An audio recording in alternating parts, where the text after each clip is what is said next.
看似温柔实则残忍的刑法。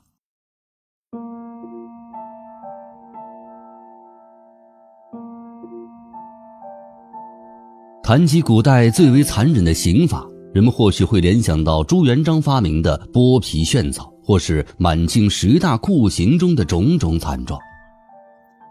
可是在这些令人闻风丧胆的古代刑罚当中，有一种刑罚以其极端的残忍程度成了历史上臭名昭著的存在。这种刑罚的行刑过程长达2年之久，刚开始的阶段看似无害，但最终却能让受害者痛不欲生，它就是水滴之刑。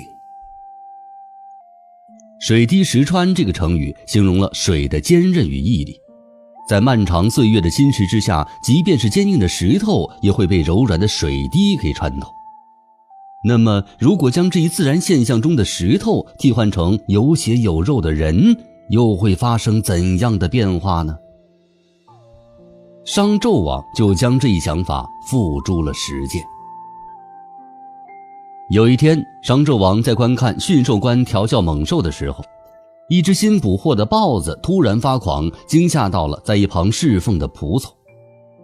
这位仆从一时慌乱，不慎打翻了水杯，将水洒在了商纣王的衣摆上。面对这突如其来的变故，这仆从吓得立刻跪倒在地，不断地祈求大王原谅。他深知商纣王的狠毒，心里暗自揣测，这次恐怕自己难逃厄运了。但出乎意料的是，商纣王并没有立刻动怒，反而是面带微笑地对他说：“不用害怕，你泼的水我会加倍地还给你。”不久之后，这位仆从便被一位刑狱官带走，独自关押在了一座牢房当中。起初几天，仆从在牢房当中惊恐不安。虽然每天刑狱官都会送来丰盛的食物，但他却没有心思享用。直到几天之后，刑狱官送来了一幅造型怪异的刑具，仆从这才意识到自己的末日将要来临了。这幅刑具下面是一个大大的躺椅，上方吊着一个小木桶，木桶中不断有水滴滴落，一滴一滴地落在他的头上。仆从最开始的时候对头上不断落下的水滴并没有在意，以为是木桶漏水而已。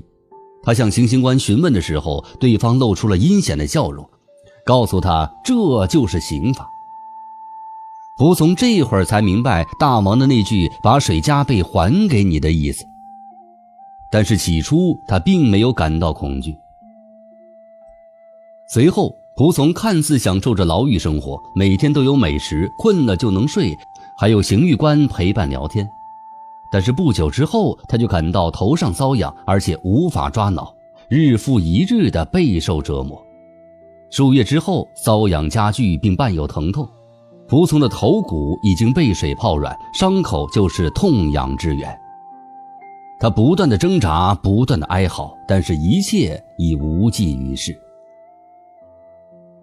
2年多的时间转眼就过去了，这位仆从就是在痛苦与绝望当中慢慢的死去，受刑长达2年之久。